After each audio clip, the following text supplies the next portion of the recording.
am I the only one who's kinda starting to lose faith in the Batman Part 2? So if you haven't heard already, Sebastian Stan has officially been cast as Harvey Dent.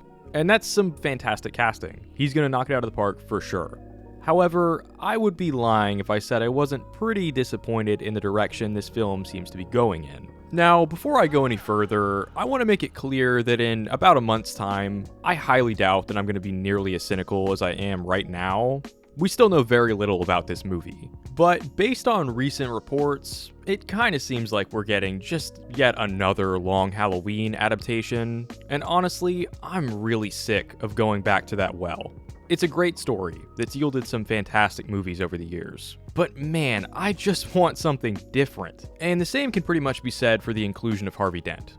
He's a great character, both as Two-Face and just as a supporting character. But we've just gotten so much of the guy over the years. I mean, all the way back to 1989. It's also been confirmed that Barry Keoghan is returning as the Joker, and of course Scarlett Johansson is playing a mystery role.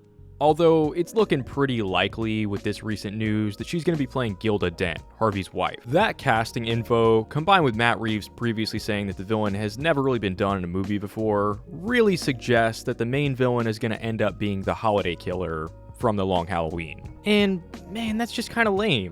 Again, I don't want to be too harsh, because I'm sure this movie is going to be fantastic, and I'm even more sure that they're going to deliver something truly unexpected. Maybe instead of Holiday, the villain will end up being the Phantasm, or maybe even the Reaper from Batman Year 2. Maybe they'll cover a bit of the Long Halloween sequel, Dark Victory, with Robin. Maybe Scarlett Johansson isn't playing Gilda Dent, maybe she's playing Harvey's sister like in the Earth 1 comics, who knows? Whatever they end up doing, as long as the Joker is not the main villain, I'm happy.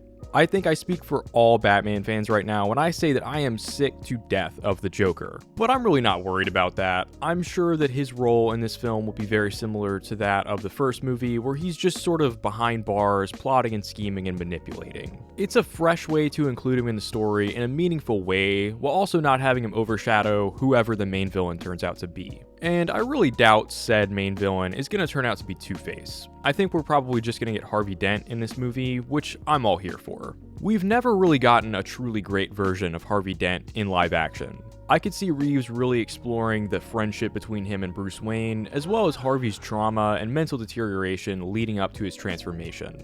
But as great as this casting is, I just wish we were getting fresh characters and fresh stories. Batman has countless fascinating villains that have never really been given the spotlight. And I'm just getting really sick of creatives constantly going back to Joker, Two-Face, Riddler, etc. Whatever direction Reeves is taking this story, I'm sure it's going to be great, even if it's a story we've already seen adapted countless times.